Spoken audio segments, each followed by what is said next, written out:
Then hi, my name's Mora, and 3 nights ago at Christmas dinner my sister stood up, slammed her glass down and screamed across the table, "Give back the $90. Zero or you'll never see mom and dad again." No warning, no explanation, just a public execution of me. But that wasn't even the worst part. The worst part was realizing they'd been planning it quietly for months behind my back, with my mother sitting there saying nothing, like I deserved it. And while they laughed, accused and humiliated me, I reached into my purse calmly and placed something on the table that changed everything. Before we dive in, what time are you listening and where from? Drop a comment below. I read everyone. Because sometimes the real betrayal doesn't explode, it whispers until it breaks you. Or they think it did. Christmas Eve in San Jose always felt quieter than the rest of the country. Maybe it was the gentle coastal breeze or the way the lights on the palm trees didn't quite match the chill in the air. I pulled up to my mother's house at 6:15 p.m. sharp. Just as planned, parking behind my sister's gleaming white SUV that was slightly crooked in the driveway as if it owned the place. I held a canvas bag of handmade gifts in one arm, my purse clutched tight in the other. Inside my purse was a folded piece of paper, a short speech I'd written at midnight last night.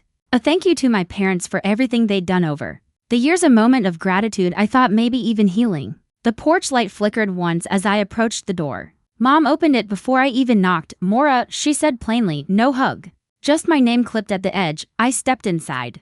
The smell of cinnamon rolls and glazed ham wrapped around me, familiar and almost enough to make me forget what came next. The dining room was already set, silver cutlery, name cards, and soft gold cursive embossed napkins, everything perfect. My eyes swept the table. "Where's mine?"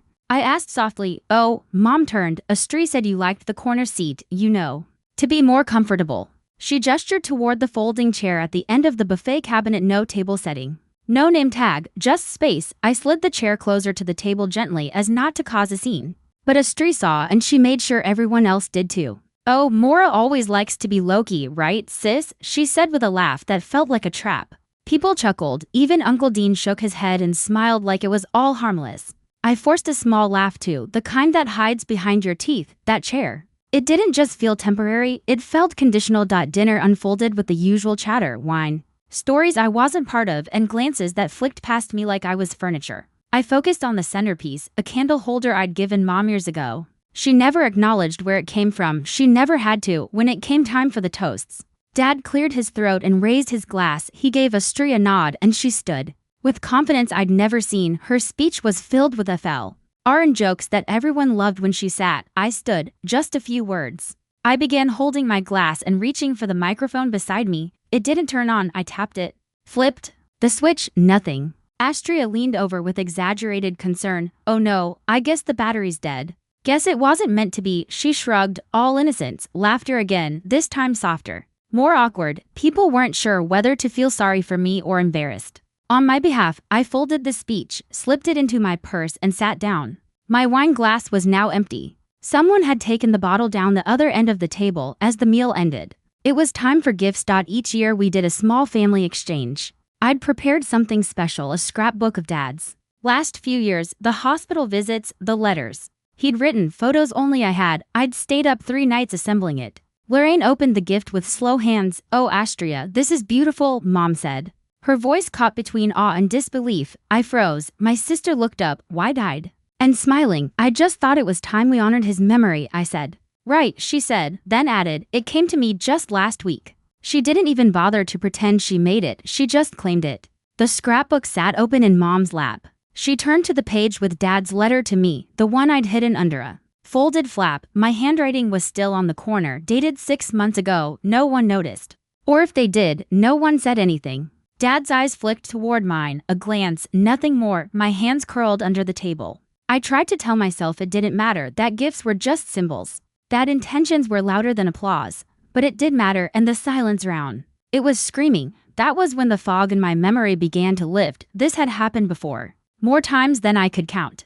The family tree photo from 2 years ago where my name was left off the caption. The time they asked Astria to read at church even though I'd written the poem. The tribute at Dad's memorial, my part cut, hers added last minute. It wasn't forgetfulness. It was a pattern. It was a quiet campaign, and tonight it was louder, sharper, more intentional. I picked up my fork. My food had gone cold, but then I looked up and saw Lorraine whispering to Astria. A moment later, Astria stood, glass in hand, I know we're all so thankful to be together, she said with that voice. The one that always sounded rehearsed. But before we go on, there's something. We need to clear up, something serious. Every face turned toward her, then slowly toward me. And I understood the folding chair wasn't just a message, it was a warning. They dimmed the lights in the dining room just after Astria's toast, and everyone began shuffling toward the living room like it was some grand procession. The same room we'd gathered in every Christmas Eve since we were kids, now filled with adult tension, glittering paper, and a smell of vanilla-scented candles too strong to be warm. I followed last. Not because I was being dramatic, I just didn't. It felt like walking into another spotlight meant for someone else. My chair creaked as I sat down. Not that anyone noticed, I might as well have been a coat rack. Laughter floated through the room as Astria twirled in her heels with a plate of cookies, flanked by Dorian and his girlfriend, who couldn't stop talking about her Pilates studio in Palo Alto. On the coffee table, gifts were piled high, color-coded, tagged, and sparkling. I searched quickly with my eyes, nothing. There was a gift bag from me I'd placed under the tree earlier. A small box of hand-poured candles I'd made with lavender from Dad's old garden. I had written a simple note to Mom and Dad for quiet nights. Love, Maura. It was gone, not opened. Not on display, just gone. I tried not to overthink it. Maybe it had fallen behind the tree. Maybe someone put it in the wrong pile. Maybe it would show up. Instead of scanning the tree again, I reached for my phone, mostly to anchor myself. My fingers scrolled out of habit, but my brain whispered something I didn't want to hear. So, I opened the forwarded email from cousin Janine. I remembered asking her for the address last week. She had sent it without question. I clicked details, and there it was, an empty field that didn't include me. Janine had added my name manually as a separate forward. I hadn't been included in the original email. I hadn't even been invited. The fake smile on my face stayed in place out of pure muscle memory, but inside something shifted. The kind of shift you feel in your chest when someone says, no offense, before saying something that slices you anyway. That sting crawled slowly through my ribs. I didn't belong here. I was in the room, but I hadn't been counted. I slipped the phone back into my lap, my jaw clenched. But I didn't say anything. I'd trained myself well. That's when I felt a small tug at my sweater. I looked down. Vada, she was 9 now. Same wide eyes I remembered from the last birthday I attended. Before the invitations quietly stopped coming. Hey, kiddo, I whispered, trying to sound normal. She held half a cookie, crumbs trailing her sleeve. Aunt Maura, yeah, is it true you used to steal from Grandma? I blinked. What? She said. You always take credit for stuff you didn't do, but it's okay now, I guess. We're not supposed to talk about it. The words sat between us like cold soup. What? Who told you that, Mom? But I'm not supposed to say. Vada nibbled the edge of her cookie. I think it's old stuff, like before I was born. I felt a small tear sting the inside of my eye. Not because of what Vada said, she was just repeating what she'd been taught.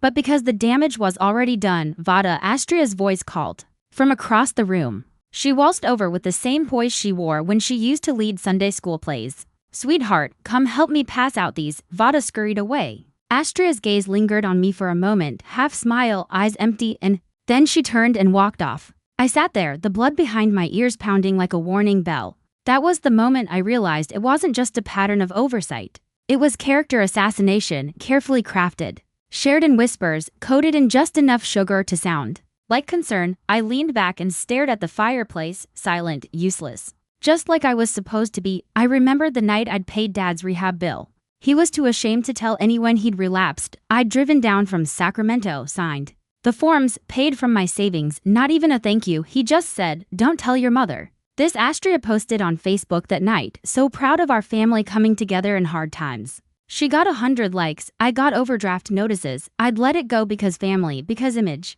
Because no one likes the sibling who makes a scene. But tonight, even the children were carrying the message that I was some sort of liar, a thief, an outsider, and I wasn't even given the dignity of correcting it. I finished my wine into slow sips. The lights on the tree blinked in a rhythm that felt rehearsed. Like everything else in this house, from across the room, Astria whispered something to Dorian. He glanced at me and then they both turned their backs. I didn't get up when everyone returned to the dining table. I waited until the last laugh faded and the scraping chairs stopped echoing across the hardwood floors. Then, as if on cue, I stood, gathered my empty glass, and walked back into the room I was born in but no longer belonged to. The plates for dessert were already out, apple and pecan pies, store-bought but fluffed up with whipped cream, and the Illusion of tradition. Someone had lit a cinnamon candle in the center of the table, and its scent curled around me like smoke. My chair hadn't moved, still just slightly apart from the others, a hair's breadth, but emotionally it might as well have been across the street. I sat down. Astria tapped her spoon sharply against her wine glass. The room fell quiet, attention shifting instantly to her like a reflex. "I'd like to say something before we cut the pie," she said with a grin that didn't reach her eyes. I stiffened. The room expected another toast, maybe something about gratitude or the meaning of family. But she cleared her throat and said it in a tone I'll never forget. "Give back the $90. Zero or you'll never see Mom and Dad again." No one moved. I thought I'd misheard. Aunt Shirley let out a soft gasp. Vader froze mid-bite.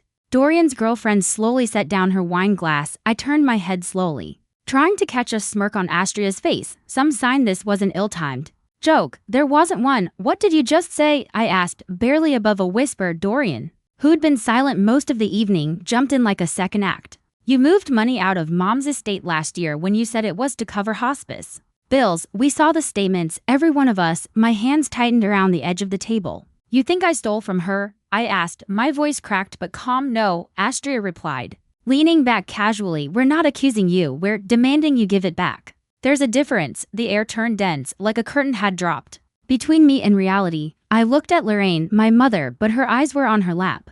Her napkin suddenly seemed fascinating. "I used my own savings," I said slowly. "That wasn't from her estate, that was mine." Astria didn't blink. "Then why were there no receipts? Why no documentation? Why does it look like you drained the joint account the week Dad entered palliative care?" I opened my mouth but stopped because she was right. There wasn't any trail.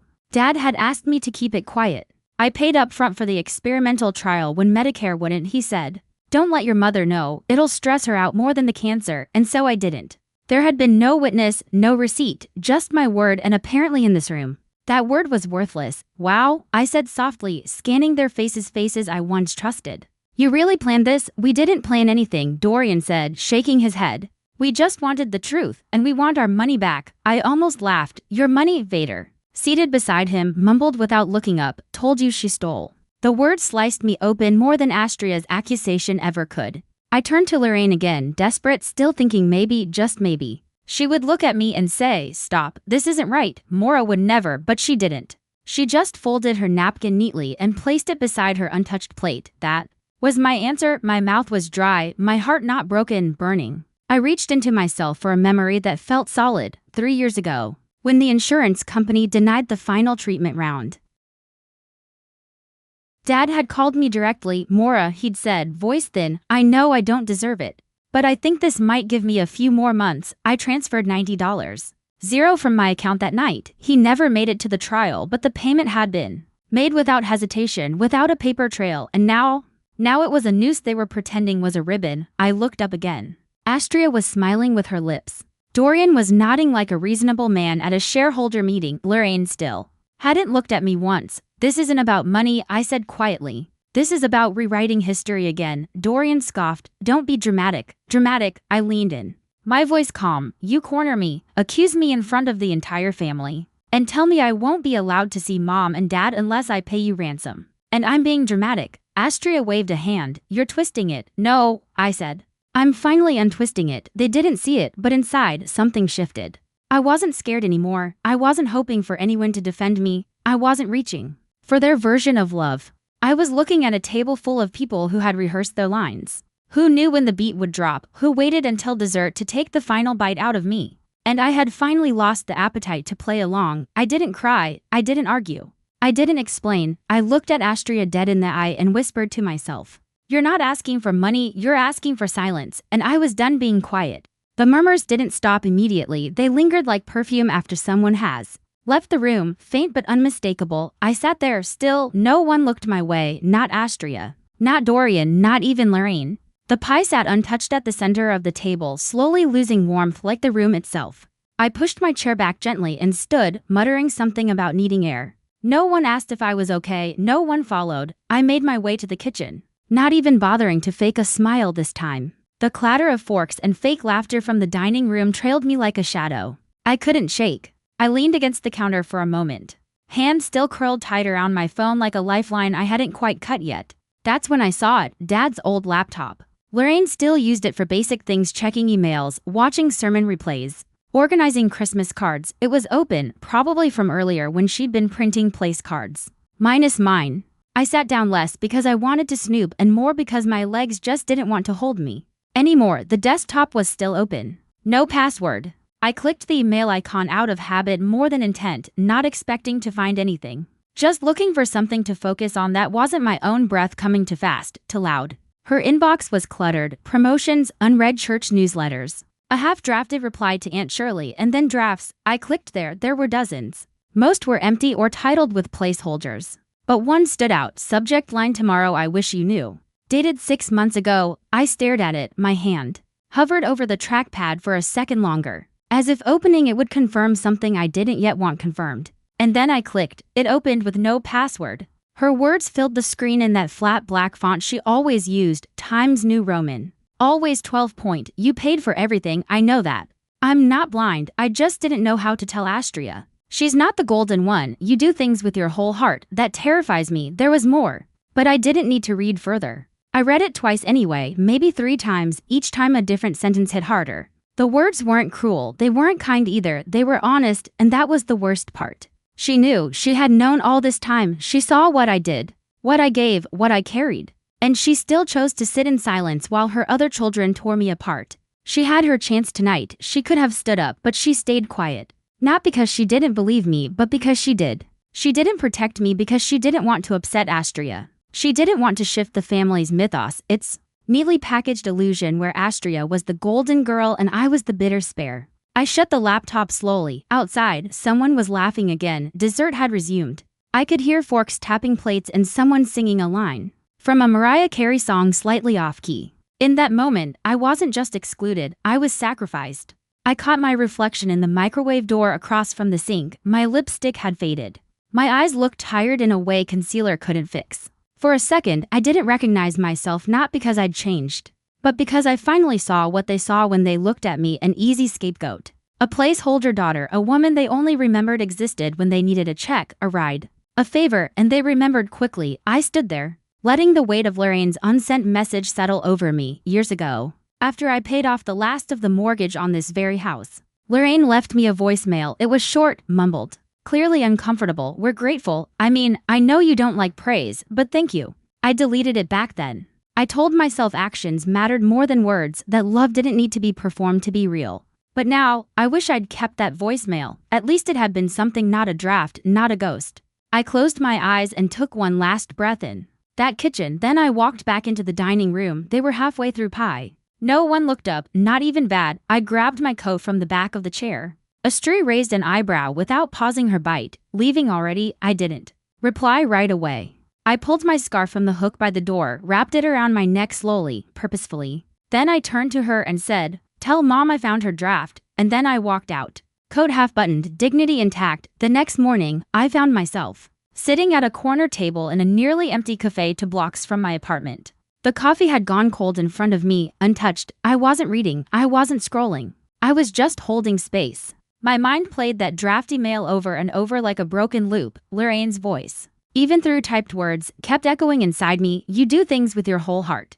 That terrifies me. I wanted it to stop. I needed something to break the cycle. I reached for my purse, half expecting to grab my earbuds, maybe distract myself with music. But my fingers brushed against an envelope instead, thick, cream-colored. I remembered it now. Astri had handed it to me earlier that week after brunch. Just an update, she'd said, waving it like it was nothing. Paperwork Mom wants everyone to have. At the time, I'd shoved it into my bag without looking. I didn't want to think about more documents. More reminders of shared responsibilities that always fell to me but never returned to me. Now, though, I opened it. Inside was a copy of their newly revised will. I unfolded it slowly. The legal wording was dense, written in the same cold, polished tone all lawyers seemed to favor, designed to say everything, while meaning as little as possible. My name wasn't there, not once, not under the home, not under the joint savings, not under the life insurance, not even a personal item listed for sentimental value. I flipped the pages twice, then a third time. Nothing. A line near the end said it all. Mora has been provided for outside of this will. I hadn't been. Even that sentence was fiction, a formal lie dressed in official language. I stared at the paper like it might rearrange itself if I looked long enough. My coffee sat untouched. My heart didn't even ache, it simply stalled. I wasn't just erased, I was replaced, years ago. I'd been set to receive 40% of the estate, I didn't ask for it, I never counted on it, but the fact it had once existed meant something. It acknowledged that I mattered. Now it was all to Astria and Dorian, just like that. I'd spent so many years filling in the gaps, paying for Dad's clinical trial when Medicare didn't cover it, refinancing my own condo to help renovate their kitchen, covering property taxes when Lorraine lost track of due dates. I never asked for applause. I never even asked for repayment, but this was a message. Not a mistake. A message: you're not part of this family anymore, not in spirit, not in paper. My hands trembled. Not from rage, not from heartbreak. It was the stillness of realizing something inside me had quietly shattered. And the sound had gone unheard. Later that evening, after avoiding every call and ignoring every checking-in text from neighbors who'd probably seen the Facebook post Astria made about hard family decisions, I got a message from Dorian: "Can we meet?" I didn't respond right away, but I knew I would. An hour later, I slid into the passenger seat of his car parked under a flickering streetlight outside the old high school. Neither of us said anything for a moment. He didn't look at me. He just stared out the windshield like he was watching fog form on the glass. I tried to slow her down, he said finally. Mom wouldn't stop. My voice stayed level. You didn't try hard enough. He nodded like he expected that. You shouldn't have found out that way. I shouldn't have found out at all. He shifted, finally glancing over. It wasn't about money, it was about distance. You've always been on the outside, Mora. Maybe this just put it on paper. I looked at him then and saw a brother I no longer recognized. Why didn't you tell me? He hesitated. Because I thought maybe you'd finally leave if you saw it in writing. The silence between us thickened. Not from discomfort but from the sheer weight of the truth finally spoken. I stepped out of the car without another word. Rain had started, soft and steady, soaking through my coat before I'd made it halfway down the block. But I didn't rush. They didn't just remove my name from a will. They'd removed me from the narrative of our family, rewriting it to fit their version of events. Their hierarchy, their comfort. The money didn't matter, the lies did, the intentional eraser did. The fact that they had all decided in quiet, colluding moments that I was no longer worth a mention. That I could disappear and it would be easier for them if being forgotten was the goal. They'd finally done it, but I remember everything and I was done staying quiet. I didn't go straight to bed that night. Instead, I walked home under a gray sky, the kind that threatened to pour. Never quite followed through. The drizzle stuck to my coat like static. My boots made soft thuds on the pavement, and inside me, a quiet final shift had taken place. No more trying to be graceful, no more hoping they'd see me. By the time I stepped into my apartment, the weight of everything I hadn't said, hadn't dared to admit even to myself, pressed down like soaked wool. I locked the door behind me and kicked off my shoes. The silence in the room was soothing, predictable, at least here. Nothing roared itself when I wasn't looking. I dropped my bag on the table and walked straight to the hallway closet.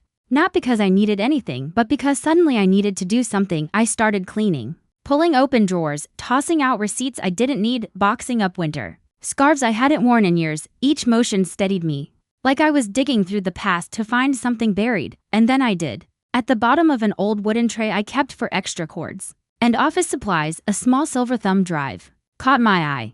A piece of tape wrapped around it in fading Sharpie read, Dad's Hospice and Records. I stared at it, and just like that, a switch flipped. I crossed the room, plugged it into my laptop, and waited for the files to load. Inside, folder after folder appeared, clean and organized. My old self had been meticulous. Medical invoices, email printouts, transfer logs, notes I'd written to remind myself who had said what on which phone call. And there it was, a PDF dated almost 3 years ago, a $90,000 wire transfer to Mountain View Hospice Trust. I opened it. It was from my personal checking account, not Lorraine's, not the estate, mine, time-stamped. Verified, final. Every doubt they'd tried to plant about me, every accusation, every twisted retelling, this document cut through it like glass. But that wasn't all. I opened another folder labeled Estate Communications. Inside were emails from our family's former attorney. I had backed them up when Dad was first hospitalized. One attachment caught my eye, the scanned version of an early draft of the will from 4 years ago. My name, clear as day, listed next to 40% of the estate alongside specific items from my father's study. He'd said were meant for the one who remembered. I exhaled slowly. Then I reached for the updated copy Astria had handed me, the one that erased me. I opened both side by side. Something felt off. It took a few minutes before I saw it, the signature Lorraine's on the new version. Her cursive was uneven, slanted backward. The L lacked its usual loop.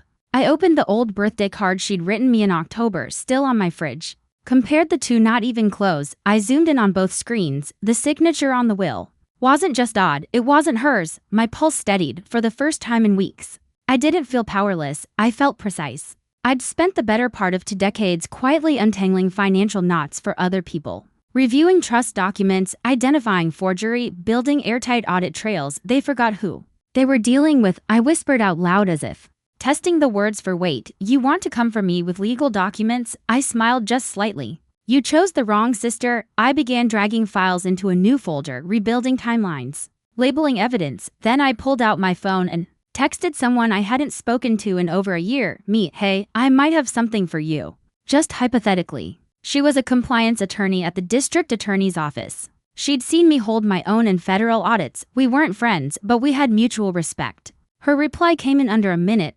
Got time after the holiday, want coffee or war room set up? I smiled. Me, let's say both. I'll bring the files. I didn't need a lawsuit, not yet. But I needed the truth out of the shadows. This wasn't about revenge, it was about record. Because when they tried to rewrite the past, they forgot one thing: I kept the receipts. I didn't sleep the night after I found the files, but I wasn't restless, I was resolute. In the early hours, I sat at my kitchen table with coffee gone cold, and the faint hum of the fridge keeping me company. The folder on my desktop was complete. The audio clips trimmed, the statements labeled, the chain of custody secure. By mid-morning, a text from Dorian appeared. Dorian, Astria wants to smooth things over. Christmas dinner, round 2, just family, no apology, no acknowledgement. Just a casual attempt to smooth things over like I'd spilled wine on a tablecloth. I stared at the message, then typed 2 words, let's finish it. I dressed like it was a regular Thursday, no drama. No confrontation in my posture, but I did change my earrings. They were small silver drops my father once gave me when I got promoted. Symbolic, maybe, but I needed the reminder. Before I left, I slipped a manila envelope into my tote and tapped one last icon on my phone, the folder labeled Redemption. The drive back to the house felt surreal, almost like returning to the scene of a crime, and maybe I was. The same front door, the same wreath, the same to perfect lighting. Astria always insisted on dimming just enough to look warm in photos. But this time, I didn't pause on the porch. I walked in. The dining room looked nearly identical to a week ago, minus the folding chair. It was gone. In its place, a regular seat, unmarked, unlabeled, but everyone else had place cards. I didn't. Not again. Astria greeted me with her version of politeness, teeth clenched behind glossed lips. Glad you made it, she said.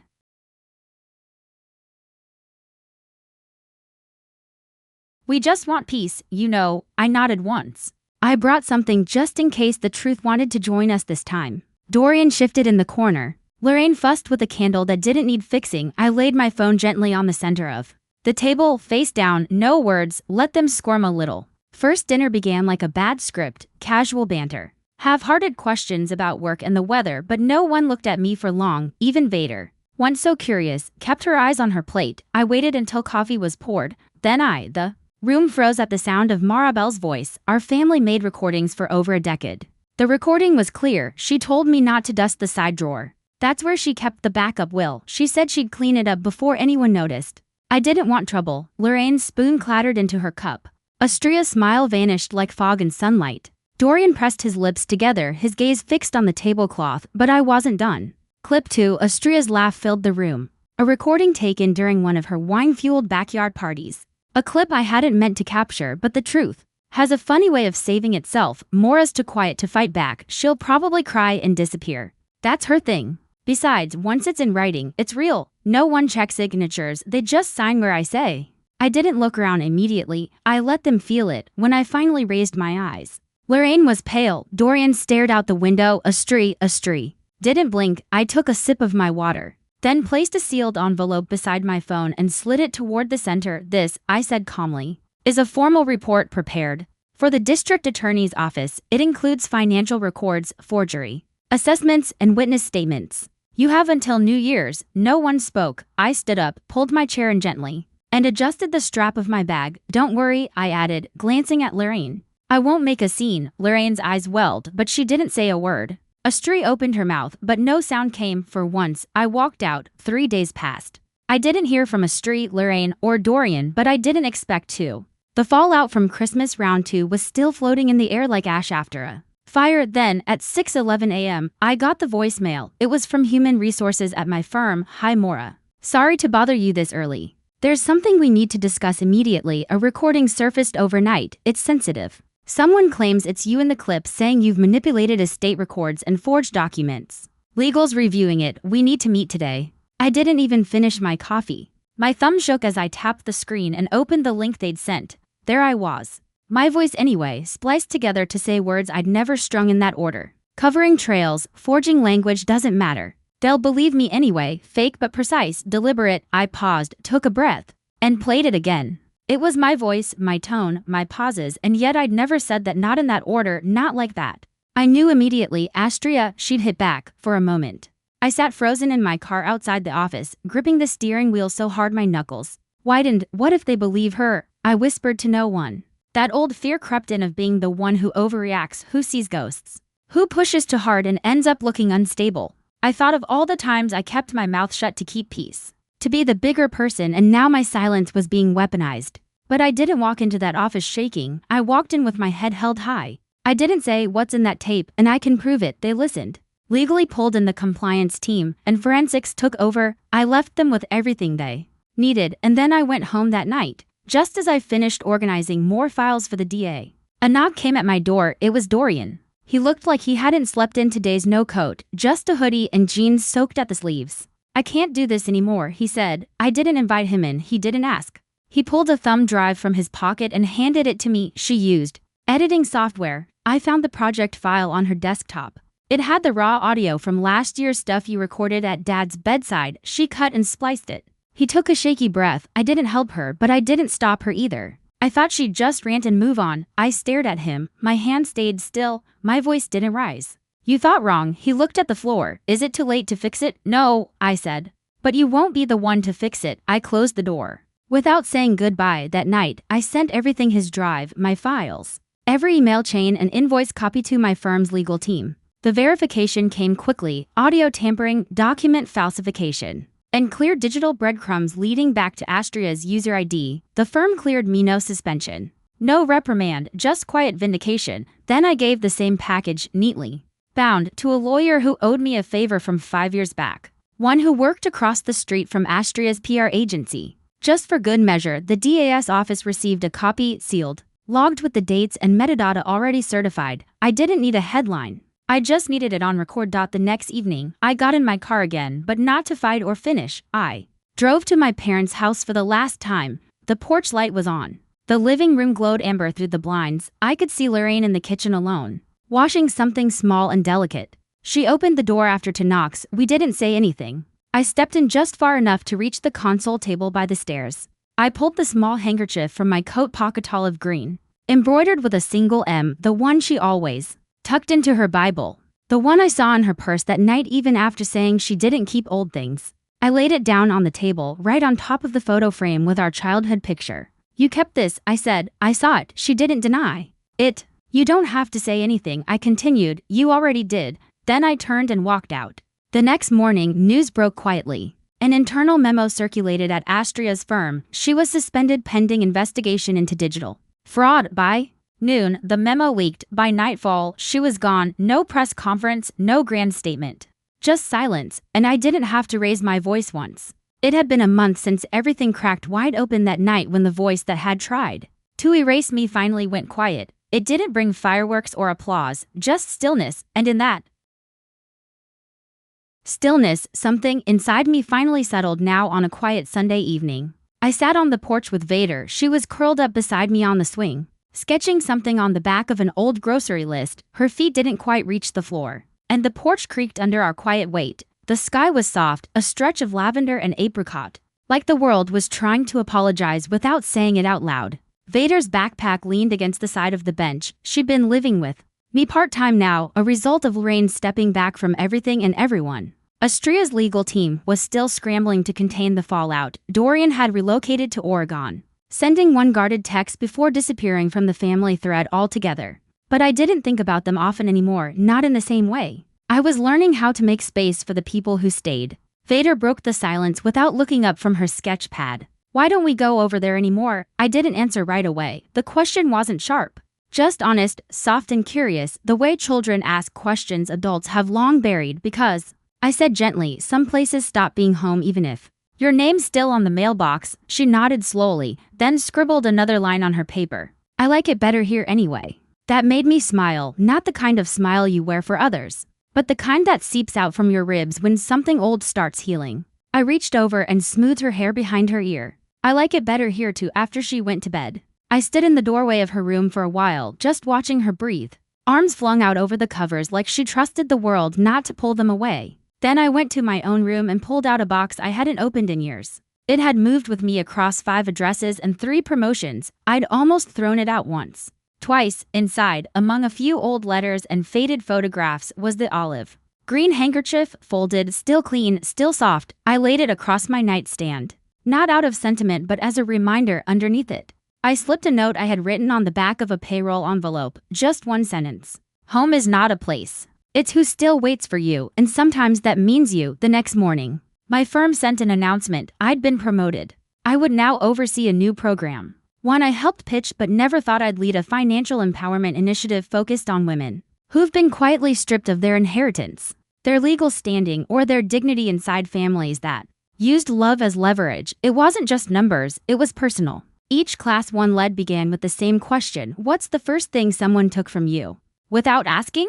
And every session, someone always cried, not because they were sad, but because they realized they weren't crazy or alone. I didn't need a trophy for that. I just needed to show up. Later that week, I got a voice message. It was from Dorian. I don't expect forgiveness, he said, his voice quieter than I remembered. Just thank you for. I didn't reply, but I saved the message. Maybe not for him. Maybe for me, a reminder that even those who stand silently beside cruelty eventually feel the heat of its consequences. The truth didn't need to roar, it just needed to be steady. As the sun dipped again into dusk, I stepped back out to the porch. Vad was already asleep, a small blanket tugged up to her chin.